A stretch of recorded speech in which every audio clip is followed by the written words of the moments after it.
Hello, hello. You are listening to the Aligned Birth podcast. I am Dr. Shannon. I'm one of the hosts of the show. And we usually have two hosts, so Doula Rachel usually joins me as well. But today we have an interview. And as you know, these are some of my favorite days, talking to members of the community. Now, we typically talk to birth worker members of the community, right? So with the Aligned Birth podcast, it's very birth heavy. But Rachel and I also are moms to two boys. And so we have a big desire to talk about that transition into motherhood as well, because there's some identity changes that stay with you forever. And today it's going to be a little bit more about how your identity changes in motherhood, but what that looks like for friendships. So we're going to talk about life stages and themes, how those impact our friendships, expectations of friendships, managing expectations. I have some words about that later on. Our attachment style and how that impacts our friendships. We're all tired. So how do we find the time to carve out time for friendships?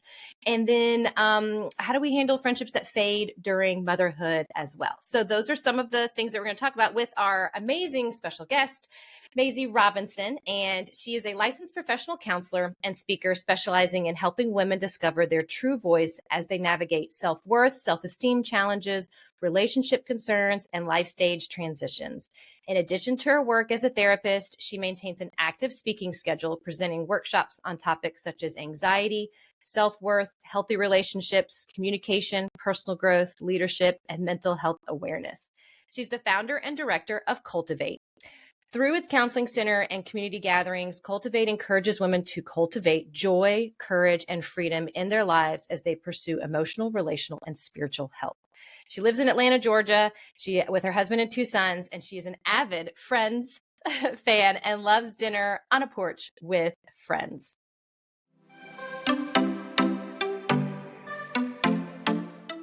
Welcome to the Aligned Birth podcast. I'm Dr. Shannon, a prenatal chiropractor. And I'm Rachel, a birth doula and childbirth educator.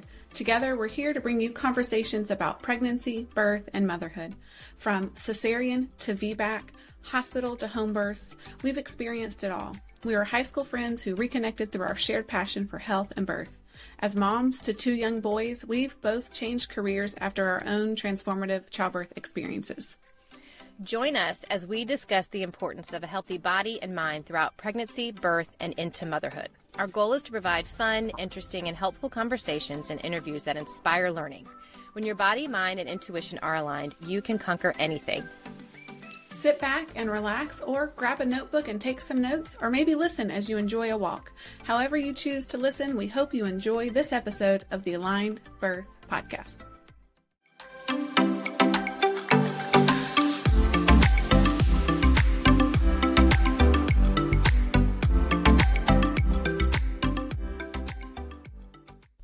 Before we get into the episode today, if you enjoy the content of this podcast, we would greatly appreciate your support in one of three ways.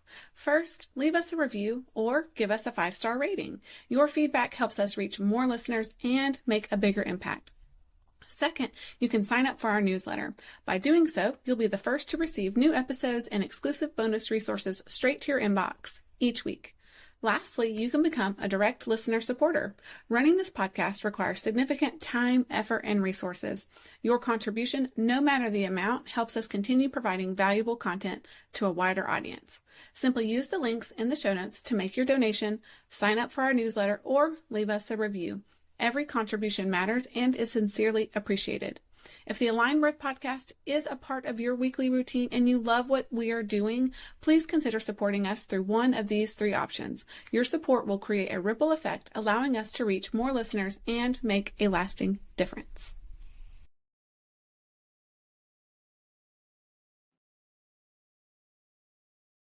Welcome to the show, Mazi. Thank you so much for having me. I'm so excited to be here and to get to chat. This is going to be fun. Me too. So Mazi and I have never met in real life. So this is our first interaction, which is always fun because it happens a lot to these interviews. I just find people and I'm like, oh, I must talk to you.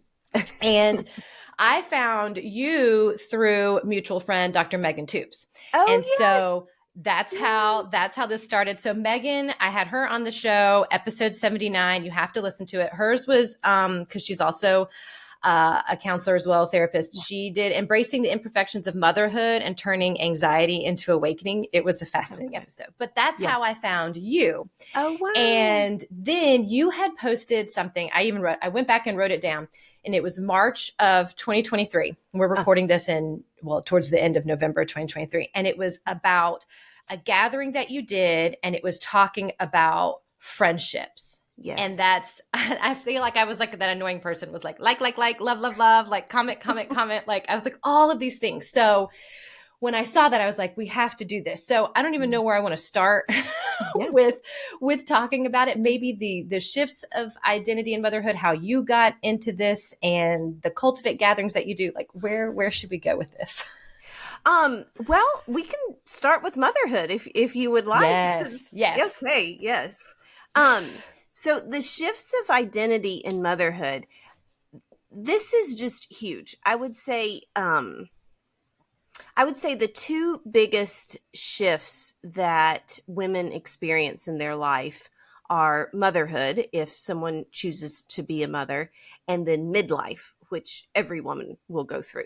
But motherhood is an enormous shift. Everything in your life changes when you become a mother. Your body is impacted.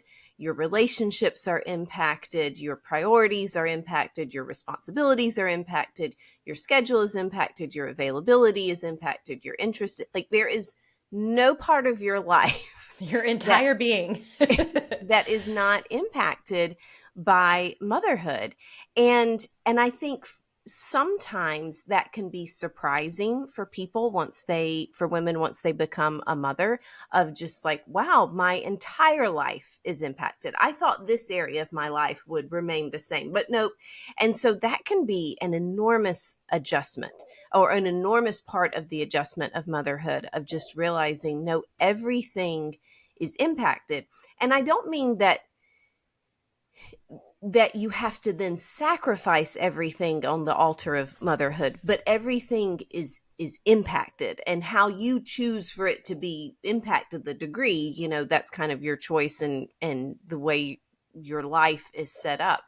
But it really is amazing. I know for some women that I've worked with over the years, they are surprised by how much they love motherhood. They are surprised by the things, like if they were very career focused, their career just doesn't hold their interest anymore. They are really, really, really focused on being a mom. They love being a mom.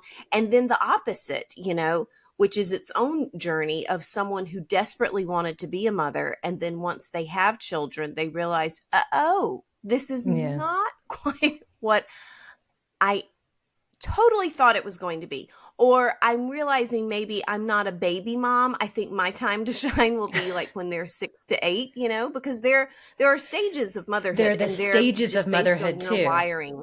And I was going to say, I know that you can... what you're saying, like those ebbs and flows within that motherhood that causes the identity to shift again.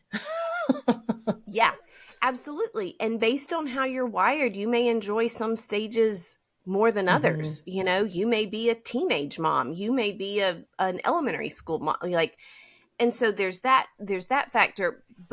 And so then kind of going back to what I was saying, for some women, they were just so wanted to be a mom. They desperately wanted to be a mom, and then they become a mom, and it's not all of what they thought it would be.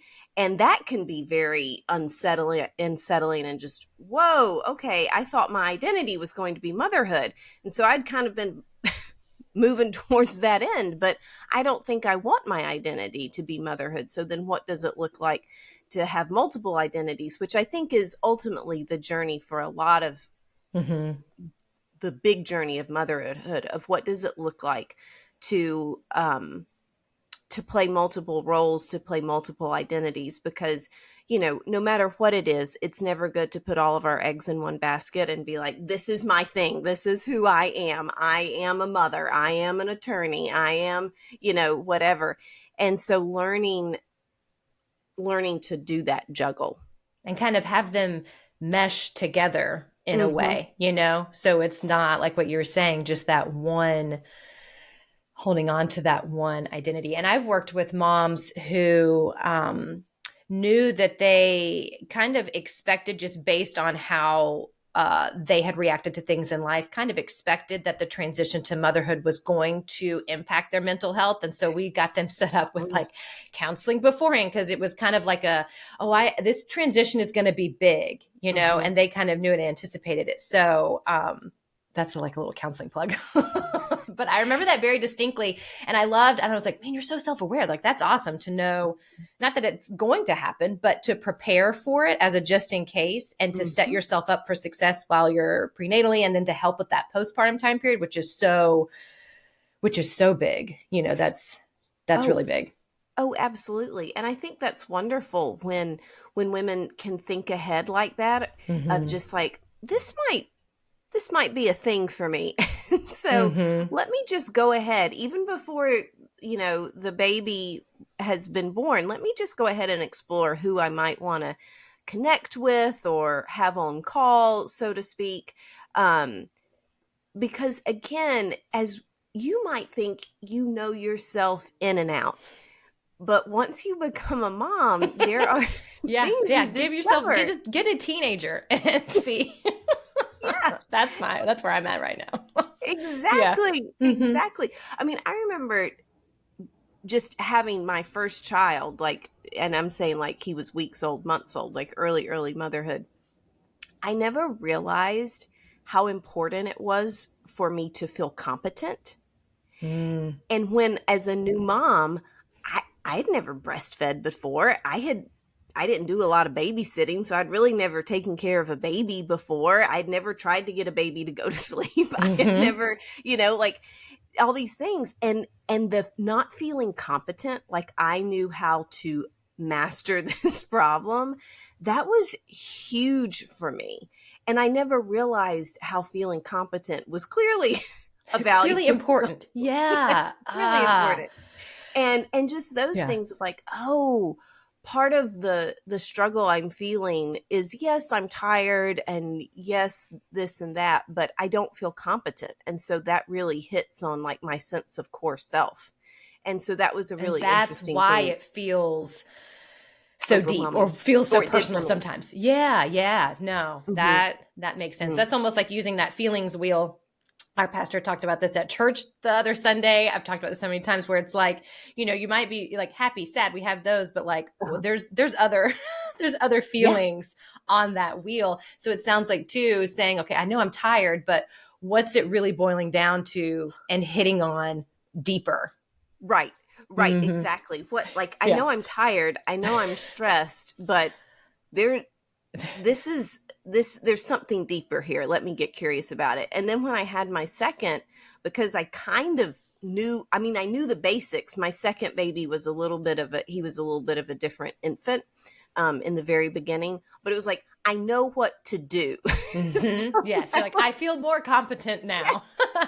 Yes. Exactly. I know. I had a vast difference between my first and second pregnancies, labors, birth, and postpartum. Like, it was vastly different. So I definitely relate to that competent feeling.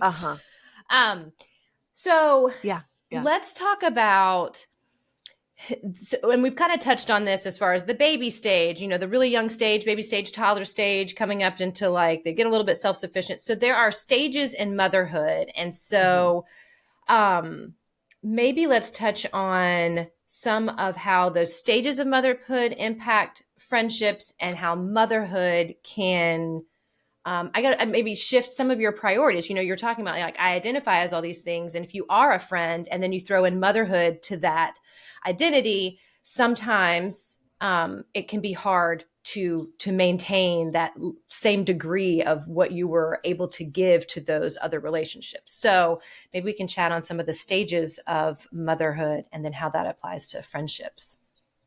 Oh, yes. I definitely think the stages of motherhood, there's an impact there with our friendships. Oftentimes in early motherhood, so infant and toddler and preschool years, you will hear people when people reflect back, they will say it was fairly easy to meet people. Mm-hmm. And everyone's journey is different. So, but there are lots of things for new moms, young moms. There's groups like MOPS and other moms groups, and you go to the playground a lot and you see someone standing by herself and you make a joke and then you start talking, and you have play dates and play groups, and then you have preschool, and that's a whole new world of potential mothers to meet. And so there is more access to potential friends and social life when children are younger, despite the fact that you're schlepping all the stuff and the nap times and the feeding and all of those things, which can be a barrier to spending time with friends, which we'll kind of get back to that in just a second. But then as kids get older, that access to meeting people and being with other parents, it changes. As your kids get older, they might play sports. So there's access to meeting people and socializing and so forth. But then as they get past that on into middle school and high school, there isn't that on ramp of like, oh, I'm going to meet people through my kid. But then the other side of that is like, I don't want to meet people through my kid. Yes. Why do I have to be friends with this person just because we're on the same baseball team? Oh, that hits really hard. Because, we were in the soccer world for a while, and I was like, these are not my people. I was like, this is not, I wasn't feeling this. So, you run into that. You run into that. So there are multiple sides to this issue of, kids can be a wonderful gateway to adult friendships, but then you can also feel a little trapped in adult friendships because of your kid. And then as they get older, you add in the element of like, oh, I met this mom through my kid because my kid and her kid were friends, but we're now in 6th grade and they're no longer friends anymore. So can I still be friends with the mom? And do we still get together with the families, or do we only get together with couples? Like, it can just turn into a whole thing. But I definitely think where we are in motherhood, it can impact how easy it is to make friends, meet friends, and make friends. And it can impact how much availability we have with friends. I think that's one of the things that I have been surprised at as my kids have gotten older. Because, when you have little ones, you're like, oh my goodness, like the feeding and the nap time. And I'm like, there's so much. But when your kids get older, it's a different kind of busy. And what I have discovered is it's a different kind of busy that I do have less availability for friendships, because when everyone was little, we were all kind of on the same schedule. Like we were all going to preschool 3 to 5 days a week until 12:30 or whatever. And then we all kind of had nap time roughly around the same time, and things like that. But when you get into elementary school and middle school, and high school is just a different beast. Some kids playing baseball, some kids playing baseball year round, some kids playing soccer, some kids playing football, some child is in dance, one child is taking art lessons. Like our schedules change, and and then we fall into the role of taxi driver, right? But it impacts our availability. And so like those spontaneous meetups you have in the afternoon with your neighbors, that doesn't happen when they're 12. Right? Because you're shuttling them around. And so then that feeling of, oh, I'm feeling disconnected from my friends because I'm spending so much time in the car, or I'm spending so much time watching soccer or going to dance rehearsal, or, whatever it is. And so that's when it is so, so important, even before we get to that point in our motherhood journey, that we are very conscious of my social life, my friendships cannot be tied to motherhood. Like I do have to have a separate life. Now, some of my friends might be mutual mom friends. That's great. But it cannot be so intertwined with my role as mother, because my role as mother is going to go through changes and evolve. And if I want to maintain and sustain some friendships, we're not going to be able to maintain and sustain all, then that almost has to be a different bucket in my life, that I am intentional with my investment of time and energy. I set aside time for that. And also just recognizing the older we get, the reality is our friendship circles tend to get smaller. And there's a lot of reason for that. We get busier, we get more choosy, we have less patience. I was going to say, I know and that's kind of what I'm approaching 41, and my kids are approaching 11 and approaching 14. And so I kind of, so it's fun. Rachel and I talk about, and I deal with so many like pregnant moms in the office, and I'm like, it's a fun part to be at this stage. And then even kind of moving along and helping women along that stage, but knowing like, yeah, I'm just like, I don't have time for fluff right now. And that's when I do meet up with friends. We're very intentional. We usually go have brunch or do a hike or something like that. And it's like truly deep down connection. It's not like a surface level type thing, which sometimes that's what you get like at the playground. And it's like, you're watching the kids, you're trying to watch and talk, but you still feel like you've filled your cup a bit, because you still feel that you've gotten something there, but I feel like it changes a bit. And so now wanting that, like that deeper connection, or no time for the fluff. Yeah, I completely agree. And as we get older, we have less tolerance for the fluff, and we can do the surface small chat, small talk, but we can only do so much. And we need, we want something meatier, we want the full meal rather than just the snack of crackers, so to speak, of friendship. And so it is just being aware of that is going to change for me. In my 20s, I had tons of friends, and in my 40s, I'm probably going to have a much smaller circle. And that doesn't mean that there's anything wrong with me or I'm doing anything wrong. That is the natural evolution of development and relationships. Our circles just get smaller. Like that inner circle gets smaller, but we may know more people on that tier 2, so to speak. I was going to say the tiers of friendships too. Yeah. There's definitely, and I think sorry. Oh no, you go ahead. No. Go for it. Oh, well, I was just going to say, I think it is so helpful to think of friendships in levels and tiers, because it's a really helpful way to think about how am I going to invest my time, especially when I am tired from the day and tired from all of my responsibilities, and I'm responsible for so much. Thinking of friendships in tiers helps me organize my intentionality, so to speak. So, my inner circle, like I'm really going to try to show up for their stuff. If they invite people over for dinner, if they have a birthday party, if they invite me over for a hang, like I'm really going to try and show up for that. But all the people in that tier 2, like I'll do my best, but that can't be as important as the tier 1. And I know that kind of sounds yucky, but we have to make choices. Though. Yeah. You've got to make the choice. And I think that's been very eye-opening for me. And and it's funny I mentioned church again, because we've talked about this with, if you do have something that's important in your life, like your faith or your religion, then finding those people that, have those commonalities as well too. So it can be kind of the same thing, even as the kids get older and there's sports themes. And if you know that this is something that's important to that family, then you kind of gravitate towards those people, and you're going to have those schedules, but it allows you the time to go deeper with them.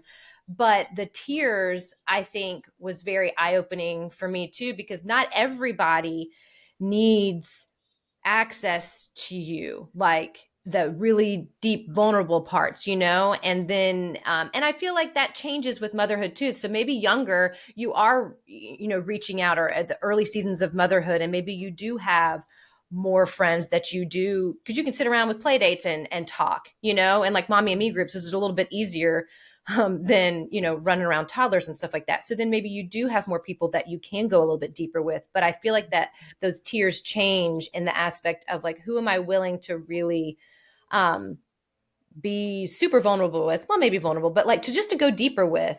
And that's, but yeah, I understand how it can feel like, when you're like, well, these different tier levels, but there's only so much energy you have to give. Right.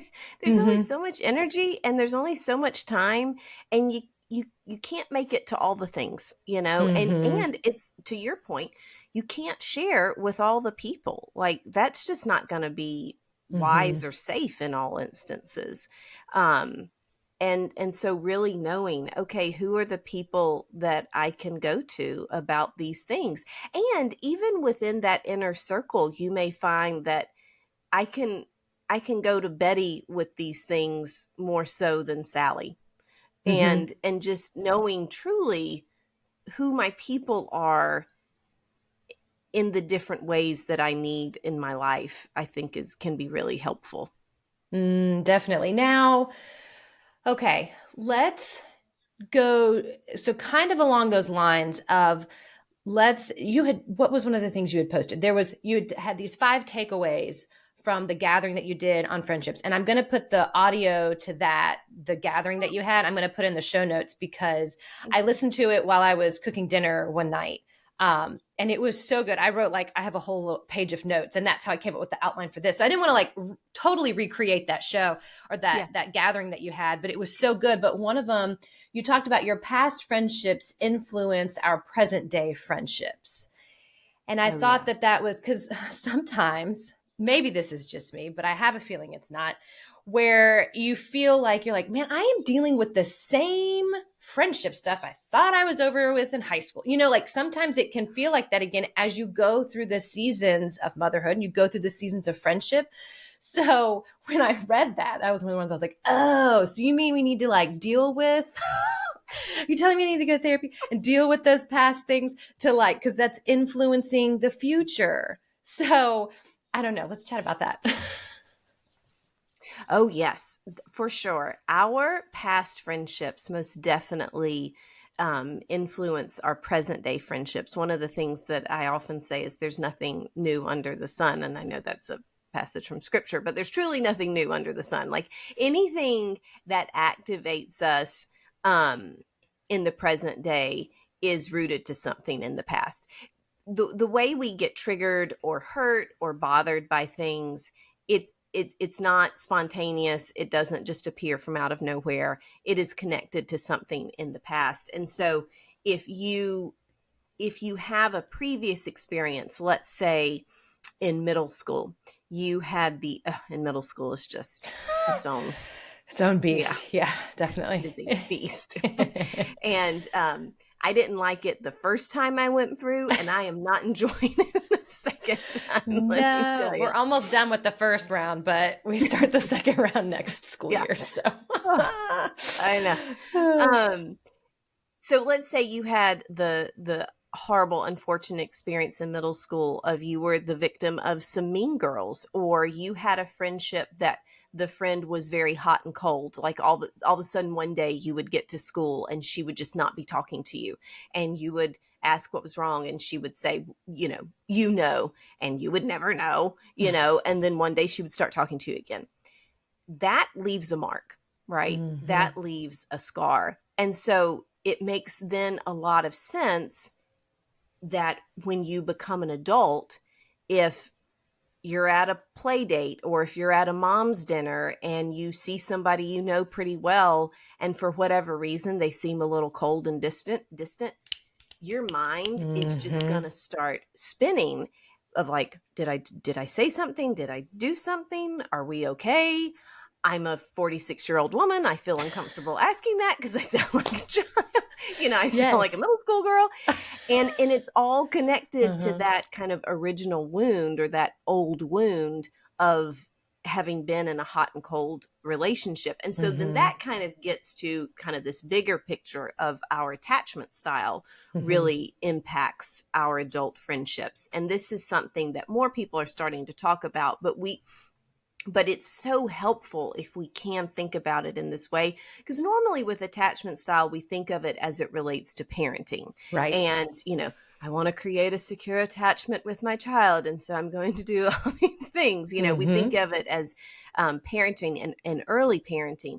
But the fact of the matter is, we all have an attachment history. We all have an attachment style, and it impacts pretty much every area of our life. It impacts our marriages. It impacts our dating life. It impacts our friends. It impacts the people that we are drawn to, that we want to be around. And so understanding your attachment style and understanding your attachment history can be very, very helpful in adult friendship if you tend to spin or worry or feel anxious or replay conversations or anything like that, because you can then identify, okay, this is my attachment stuff. Let me get further curious. If did this really happen, or are these old wounds getting poked right now? That's huge. That whole did this happen, or is that's my perception of what's happening, And Mm-hmm. that's a huge one, I think, in motherhood and this dealing with those friendships and then you get kids that are older, you're helping them navigate friendships. And I'm like, wait a minute. I still have some healing to do. It's really hard to heal everybody at the same time. But understand. I was fascinated when you talked about that attachment style and how it pertained to relationships. I was very much like, oh, this is how it pertains to parenting, but I guess not really looking at it more of yes, spousal relationships, but also the friendships. Because we are community driven beings. That's why solitary confinement is used as torture and that type of thing. So it's like, we want to be in that community, but yet it takes some effort, I think, in that. And then when you see those things crop up and it's like, oh, this was a wound, then it's hard. Then it's like, okay, now I got to put in the work to heal this, to figure this out. I don't know. It's goodness to it, but there's a process. There is a process, and it is recognizing that I may have an attachment style, but that is not on my tombstone. Like, our attachment styles can change and evolve. We can heal attachment wounds, but we have to be aware of them to begin with, And so I don't know if it would be helpful to just kind of run through them real quick, but yes, you kind of have three basic ones. There's a lot. If you Google attachment style, you'll find a ton, and some people break it down into more categories of attachment style. But the three basic ones, we have secure attachment. And so secure attachment is kind of like what we all want to be. It's we feel securely attached. We feel worthy of love and belonging. We give people the benefit of the doubt. We assume people love us. We assume people want to be in relationship with us. Usually people with secure attachment styles have pretty peaceful relationships. There's not a lot of drama because there's not a lot of negative assumption going on. People with secure attachment styles usually are pretty good at making and maintaining friendships. And so then there's anxious attachment. And if we have an anxious attachment style, we have a fear of being rejected, left, or being abandoned. And so because of that fear of being rejected, left, or being abandoned, we then can feel very anxious I feel like I need a sweatshirt that says that. Please be kind. I have anxious attachment style. That's right. Like, handle with care. Yeah. And we'll tend to worry. We'll tend to ruminate. We read into things. We negatively assume, like, if somebody's quiet, they're mad at me. Yes. If somebody doesn't return a text message, they're mad at me. They don't like me. What did I say? What did I do? Yeah. Right. Exactly. We do a lot of replaying on what we did, what we said. There, like I said, there's kind of that instant negative assumption that, oh, somebody's mad, or they don't want to be friends with me, or they're going to leave me, or that sort of thing. And so the real unfortunate thing about anxious attachment is it creates a lot of chaos in our relationships, because we don't have that. We struggle to have that sense of object permanence, if you will, that sense of, just because someone didn't respond to my text doesn't mean that the relationship is over. We struggle to hold on to that truth of, someone didn't respond to my text, they are still in my life. Like, again, going back to that idea of object permanence with kids as they develop, you take away the toy and they think it's gone, and right. And so, so that's anxious attachment. And then avoidant attachment. If we have an avoidant attachment style, we also fear being rejected, left, abandoned. But how we address that fear is we're going to cut and run before you can cut and run. Yeah. So, yeah. Can you be multiple? Yes. And then there is disorganized, which is I think avoidant attachment. No. And so with the avoidant attachment, those individuals usually don't do vulnerability. They are pretty guarded. It takes a long time to get to know someone who is avoidant, because they kind of just live. I don't want to let you in. Yeah. Right. Yeah. Because you're going to hurt me or you're going to leave me. So I am just going to keep you at arm's length. Individuals with avoidant attachment have negative assumptions, in that they're always suspicious. Like, why? What is your ulterior motive? Well, why do you want to get together for lunch? Why do you want to hang out? Like, what are you after? And so they negatively assume in a different way. So it's very interesting. And you can have different attachment styles with different people in your life. That's what I was about to ask too. Yeah. Yeah. Yeah. So there may be some relationships, and this is something that just in recent months, especially when we were doing that gathering and I was spending a lot of time kind of reading and thinking about friendship, it was interesting for me to think about the friends that I am securely attached to. Like, for me, people not responding to my text is like a big thing. And I have to do a lot of work around not spinning about that. But there are certain friends that they don't respond to my text in the time that I think they should. And it doesn't bother me at all. I know that they'll eventually respond, or they were too busy. Like, I don't get stirred up about it at all. But then there are other people in my life that when they don't respond to my text, then I'm you start like ruminating. Yeah. top. Yeah. And I just spin on all the worst case scenarios. I said something wrong. I did something wrong. They're mad at me. They never liked me to begin with. I mean, I write all sorts of negative stories. And so it was really interesting for me to go, what is the difference maker in those relationships? Is it something about the relationship, the other person, or is it something within me? And I think when we kind of chase that rabbit, we'll find that there are answers to both of those questions. That sometimes it is, like, that is my stuff. Like, that person's not being avoidant or whatever. And that's my stuff. I need to work on my anxious attachment. And then other times it's like, no, this person is a little gamey. They are a little chaotic in themselves, and I'm picking up on something that perhaps I need to listen to. Yeah. So is it more of, that's interesting too. Like, is this a me thing, or is my intuition and my gut trying to tell me, no, this may not be the best relationship for you. This is a different tier here. There you go. Yeah. You got to move them to a different tier. You got to move them to a different tier. I love that. Now, let's see. There's a little bit in there with I want to cover a little bit of expectations. And anytime I think of the word expectations, my brain automatically goes to Brene Brown. And just kind of,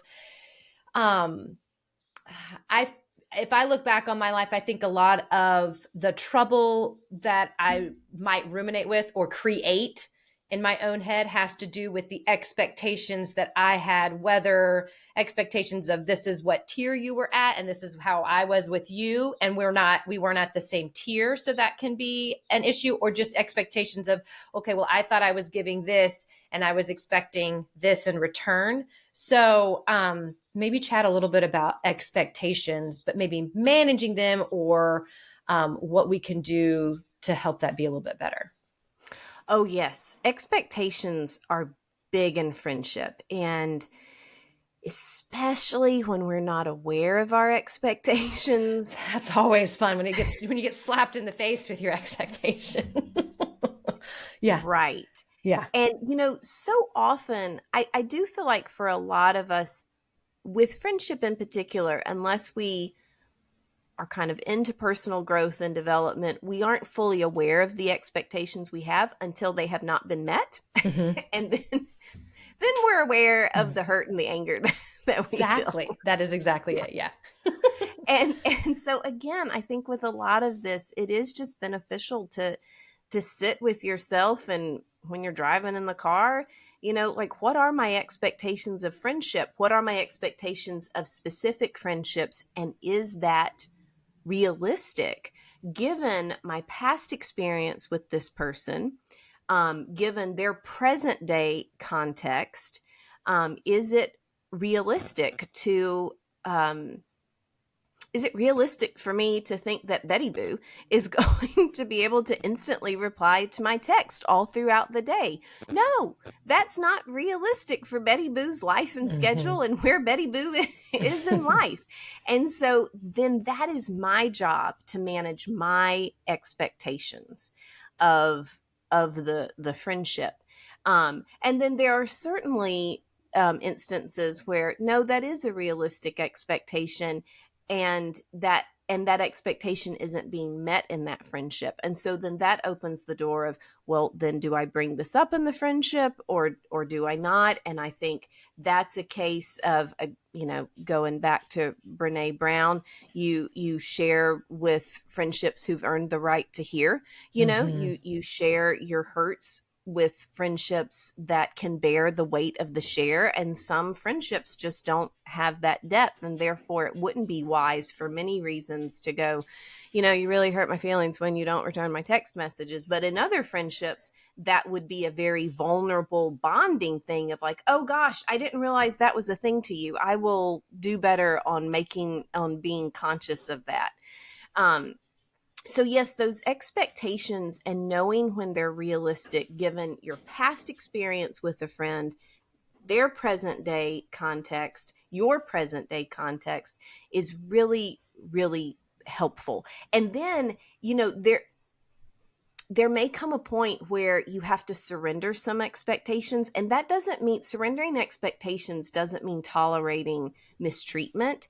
It's recognizing, like, let's say you have a friend, y'all been friends for a long time. She is always 15 minutes late to dinner. Always, always. I mean, just always. Because she's just always late everywhere. And so you can decide, is it really important for us to have dinner start at the time of the reservation or whatever? Or do I need to surrender that expectation of her being on time and just recognize she's going to be 15 minutes late. I'll bring my phone or a book, and we'll move forward.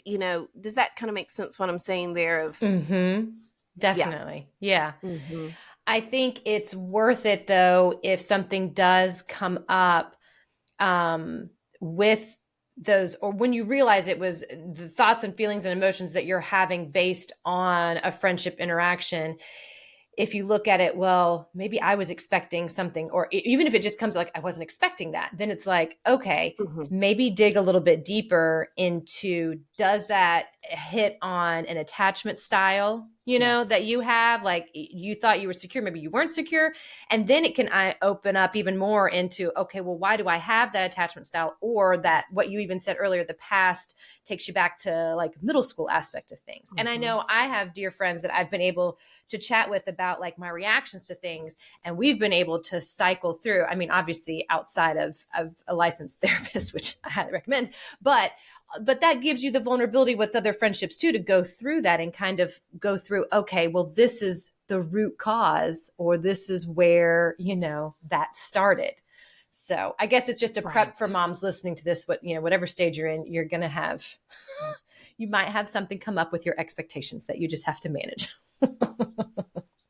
Yes, exactly. And getting curious about them rather than taking the hurt, disappointment, and frustration you feel as fact is really, really helpful. I think it's just so curious. I think it's so important, so valuable to get curious about even our expectations, like in our romantic relationships with our partners. Did I verbalize the expectation, or was I expecting the person to mind read me? That's very, very important. Yes. Yeah. And again, was it realistic given my past experience and the present context? Was that realistic? And what deeper need perhaps is that expectation pulling on? And maybe that's the need I need to look at or verbalize or whatever. Expectations are really layered. And if we can get curious about them, admit them to ourselves, it opens a door of self-awareness that can be really, really beneficial in our relationships. Yes. There's nothing quite like, I feel like parenthood or friendships to really, are those those relationships, which, parenthood's a relationship, to really open your eyes up to, oh, maybe I could get some work done here on, on me. Open your eyes up there. You had said in that gatherings,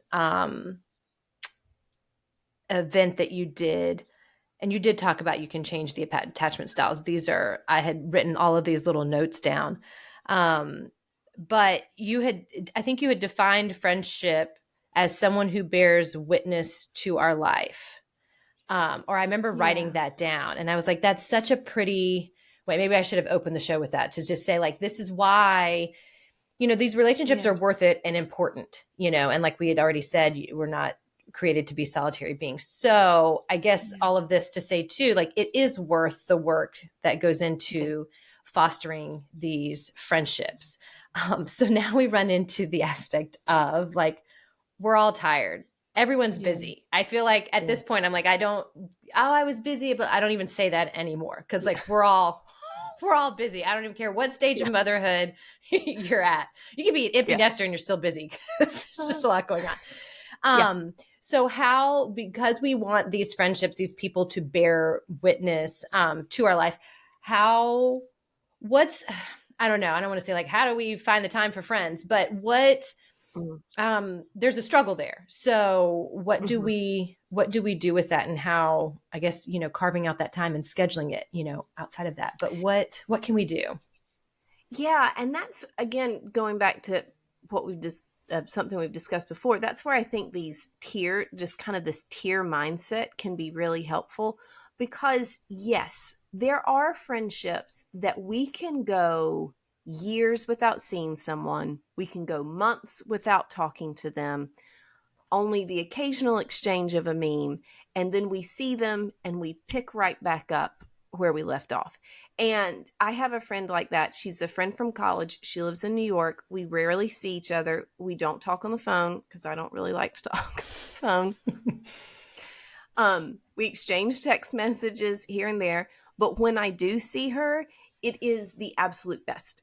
And literally, I pick her up from the airport. She gets in the car and we start talking like we had just been talking for 2 hours. But that type of interaction, I really think it only exists when you've had a thick historical foundation. Mm-hmm. And she and I went to college for 4 years together at a very formative time in our lives. And what I'm saying. Yeah. Mm-hmm. So to that end of what I'm saying is in the present day, we do have to invest. The friendship that we can leave on the back burner and still expect it to be burning, those are rare. And so we do have to invest in our friendships, which means that as the older we get and the busier we get and we have more responsibilities, we do have to make choices on who we're going to invest in. And investing does not mean returning every single text message, although that is my love language. According to Mazi, you need to know. I'll give you a pass. But it is recognizing I need to return some, and I at least need to like thumbs up. Yeah, give me the thumbs up. That's all we need. Right. And it does mean that you do have to show up at dinners, There's a group of moms at my son's school that I have really been wanting to get to know over the past couple of years. And we try to do dinner once a month or once every other month. And there are some nights where I'm just like, oh, I'm so tired. But I'm like, no, if I want to get to know these women, I have to show up. Mm-hmm. And so it is recognizing I cannot invest in everything, but I'm going to choose kind of 3 people, 3 groups that I'm going to invest in, and I'm going to do my best to show up and to participate and to reciprocate in those relationships, because we aren't created to live in a vacuum. And yes, we can go it alone for a little bit, but there's wear and tear on that. And, just as you can drive your car when you need to change the oil, you can't drive it very long and it's not good for the car, and, we can go it alone and our lives can be filled with all the schedules and the busyness, but eventually we do need those relationships. They're oxygen for our heart. We do need those witnesses to our lives, and we need to be witnesses to other people's lives. And so I think it's just being very intentional of how you're going to invest that limited commodity of your time and energy. Mm-hmm. I love that you said the word intentional, though, because I think that's the root and the heart of it, as far as it's not just by chance that, you're going to get together and do things. It really does take that planning. And maybe, yes, it takes, in 6 months. I see so many funny reels on that. In fact, my friend sent that me to the other day because she was like, are you available on the 16th? I was like, no. And then it's back and forth. And they're like, okay, so 2 years we're going to go to dinner. That's right. That's right. And that's another big difference that I don't think we're prepared for as we move into adulthood and into middle age, is that friendships don't necessarily happen by chance anymore. When we are children and adolescents and even in college, friendships happened by chance because you were literally around the same people all the time. So there was geographic proximity. You were all relatively doing the same thing. Like everybody was taking algebra and world history, mm-hmm. and so then there was a lot of common ground. And so friendships were easy to make. Now, maybe not all of them were great, and you had a lot more free time when you were a kid and in college. When I think about all of the free time I had in college, I'm just that's insane. And I thought I was busy. I know. What in the world? But you had a lot of free time to hang out. And so friendships were just easier. You didn't have to be intentional. Mm-hmm. And so then as we get older, having to build this intentionality muscle, it can be wait, what? No, it shouldn't be like this. But it is like this. It mm-hmm. is the evolution of relationships in our lives. And then again, being mature, and then throwing in that transition into motherhood. And so now you've got that identity shift. And now it's also oh, okay, being intentional. It's almost like you have to be more intentional about all the little areas of your life, all those little identity aspects. Yeah. And I would say this, again, going back to our tier thing, but not everything can be important. So mm-hmm. there is a prioritizing, and there's a prioritizing of relationships. There's a prioritizing of responsibilities. You cannot give 100% to everything. You have 100% to give. Mm-hmm. And so something's going to get 3%. And it may not always be like that. So and I think that's a big thing for moms to understand too, the seasons of motherhood is It's like exercise and all of that. It comes and goes. It's up and down. You have more time here. You don't have time here. They sleep well. They don't sleep well, that. So it changes.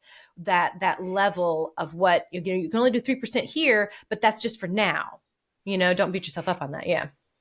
Exactly. I think one of the most helpful things we can remember when we are feeling stressed and overwhelmed, particularly as mothers, is that life is seasonal and everything is a season, and this will not last forever, and you will be able to move into another season. And exactly what you're saying, what gets 3% now, you may be able to give 25% in next year, but everything is seasonal. And so I think that's just a wonderful mindset to hold on to when we're feeling like we're treading water. This will not last forever. And it's not the carpe diem, like babies won't keep. It's not that mindset. This is seasonal. And so what I'm having to sacrifice now, I'm not going to have to sacrifice in the same way in a different season, because it's going to be a different time structure and responsibility structure in a different season. And it's neat to watch my friends and my patients go through those things too. It's really neat to see. I've got some that, all the kids are finally in a school building, once they get to a certain age. So now it's like, oh, maybe I can go back to school and do something now. So it's like, I don't know. It's really neat to see those, to see that kind of happen for someone. Yeah. Oh yeah. Okay. So that post that you made back March 2023, the 5 takeaways from the gathering on friendship. So the first one was that friendship in adulthood is challenging for multiple reasons. Our past friendships influence our present day friendships. We chatted about that. Friendship breakups and loss are true grief. We'll come back to it. Taking initiative is key in making and sustaining friendships. That was a little bit of the being intentional with things. And I know for that's always the, check on your strong friends type of thing in my head. Like check on those people that seem they have all their stuff together. It's like, well, they sometimes are the ones that like need the most in that friendship aspect of things, they might be juggling a little bit there. And then we must believe we are likable and deserving of connection. And so I loved all of those aspects. Now, we do know that just as we have seasons of motherhood, there's going to be seasons of friendships as well too. And so you had mentioned in that gathering that friendship breakups and loss are true grief. So maybe we can speak a little bit about, I guess, handling that. Yeah, this is something I've become just a real passion topic for me in recent months and years, because it is something we never talk about. We talk about the grief and loss of a dating relationship, of a marriage, of someone passing, but for whatever reason, a friendship fading or a friendship breakup, we just never discuss. Like, it's not supposed to impact us. And like, we're just supposed to move on. But the reality is that is such genuine, painful grief. And, and for a lot of friendship breakups and fades, particularly friendship fades, you don't really know what happened.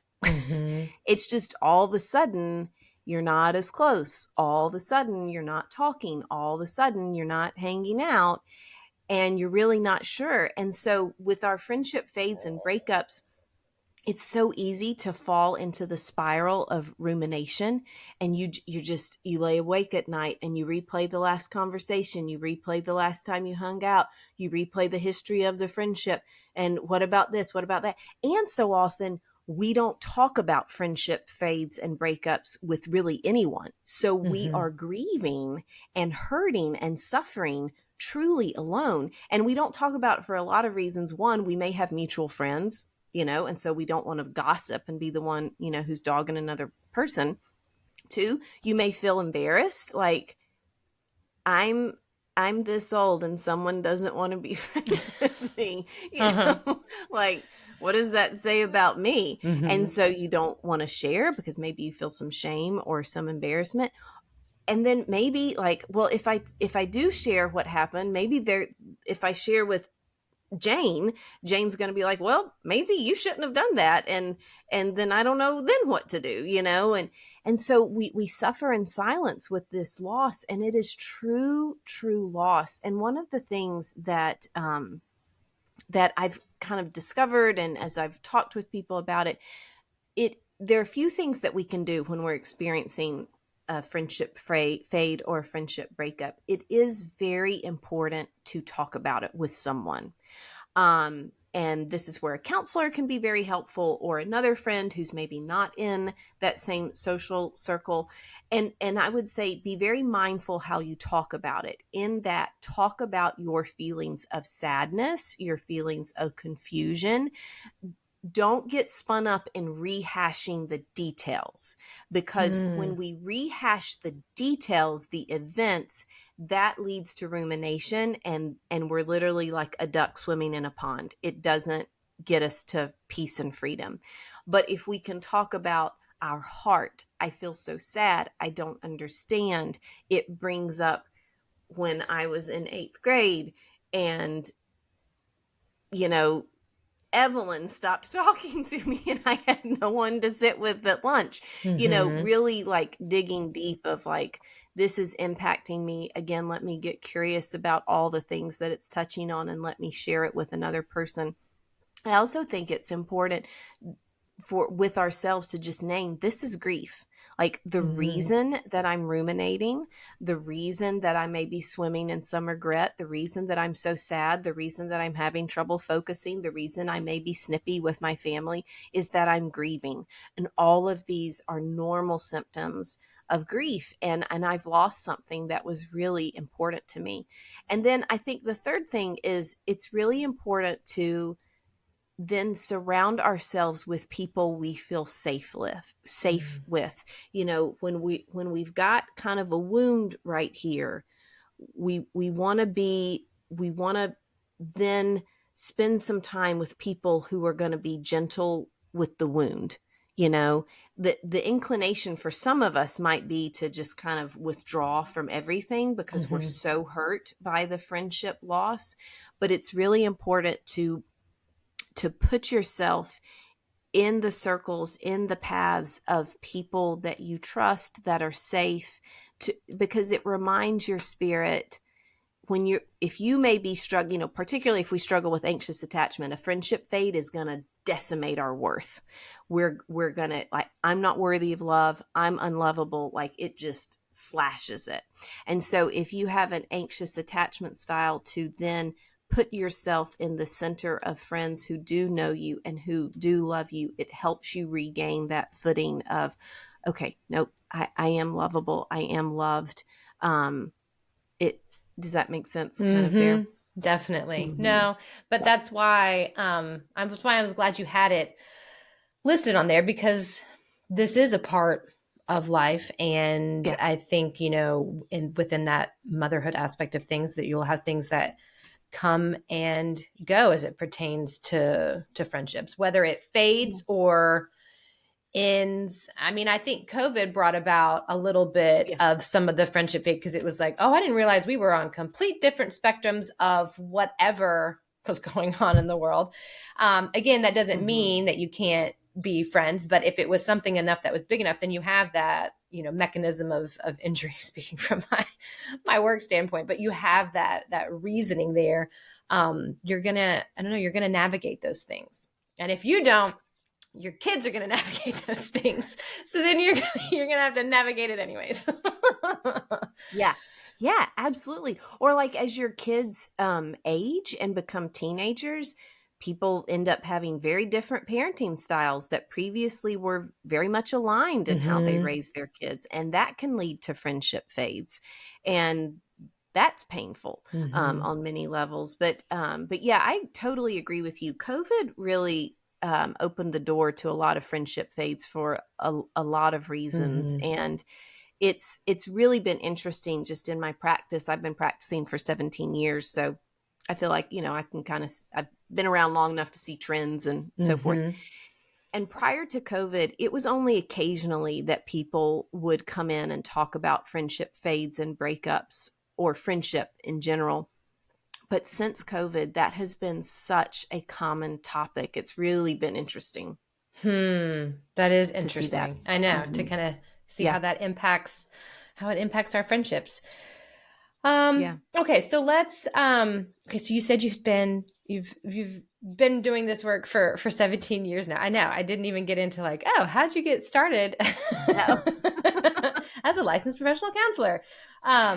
But let's chat about what you do at Cultivate and the services that you offer. And I guess just some of the things that you see in the women and the mothers that you work with. So that way, if someone hears something, they're like, oh, maybe I could benefit from those services. Oh, yes. I would love to tell you about Cultivate. I like to think of Cultivate as my third child. I have been practicing. I've been practicing therapist for 17 years. I started Cultivate in 2017. And Cultivate really was born out of this question that I was starting to ponder of, is there a way to encourage women in both their emotional and spiritual health? I felt like at that time, and really the idea for Cultivate came to me in 2014. It just took me 3 years to kind of get the courage to bring it to life.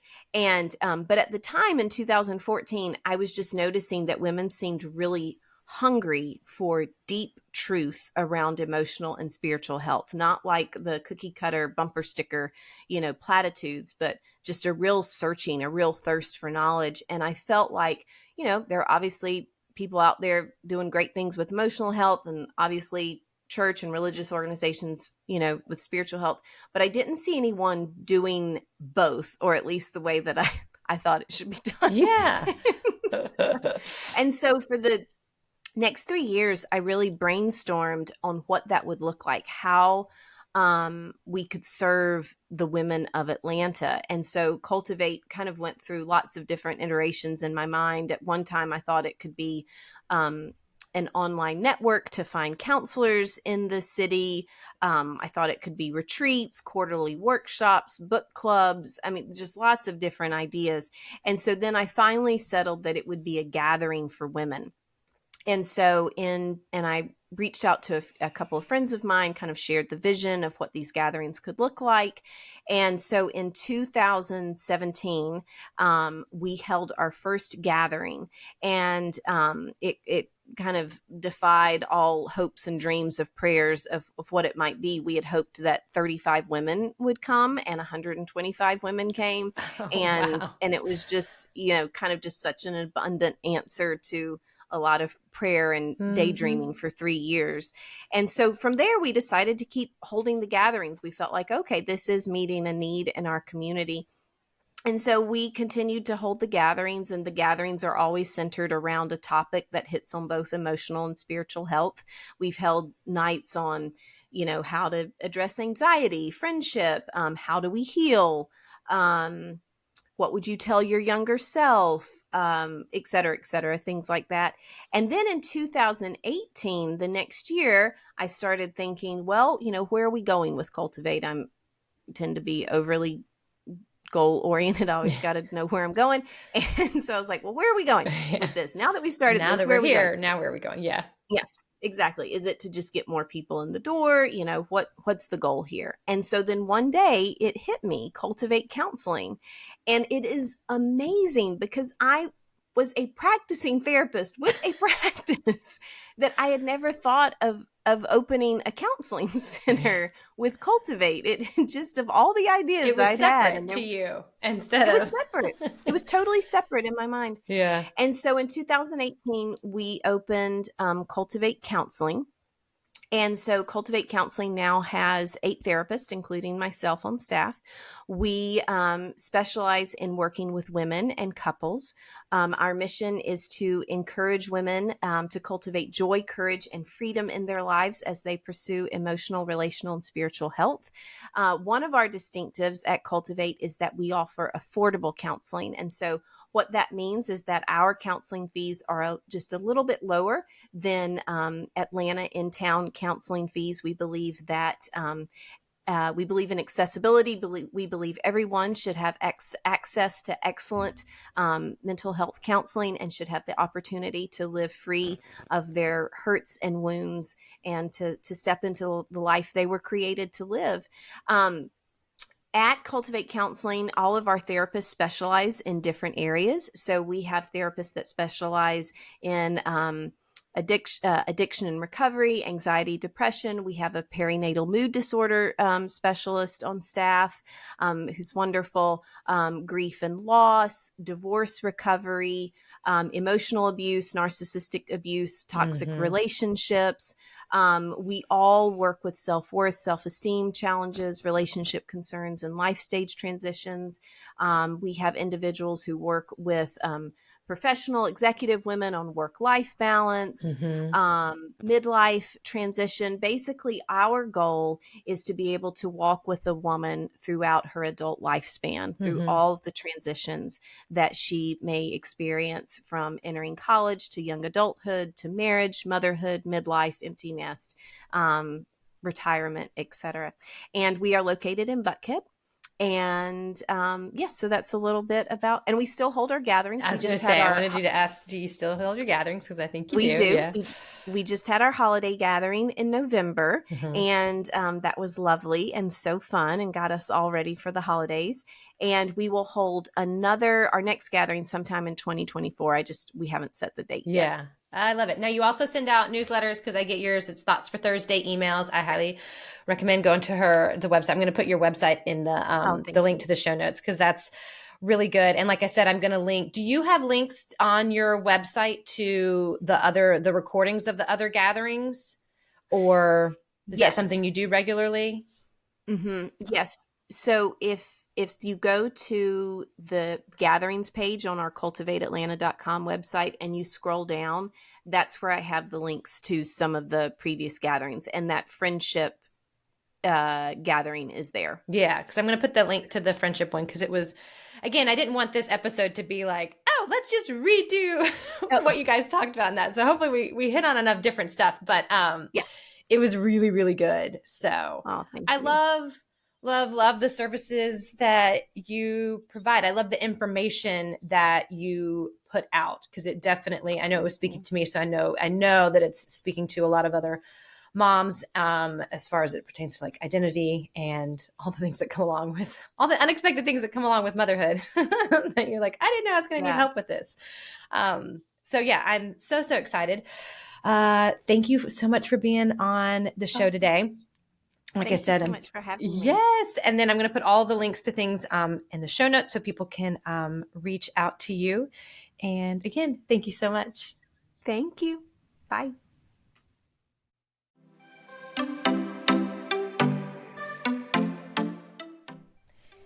Thank you for joining us on the Aligned Birth Podcast. We hope you found our discussions informative, inspiring, and enjoyable. Remember, when your body, mind, and intuition are aligned, you have the power to overcome any challenge that comes your way. We appreciate your support and leaving a review or rating, signing up for our newsletter, or becoming a direct listener supporter. Your contribution helps us continue delivering valuable content and reaching more listeners like yourself. Stay connected with us through our newsletter to receive the latest episodes and bonuses straight to your inbox each week. You can also connect with us on Instagram at aligned_birth. All links can be found in the show notes. Together, we can make a difference in the lives of the birthing individuals and new moms. Thank you for being a part of our community. We look forward to sharing more empowering conversations on the Aligned Birth Podcast. Until next time.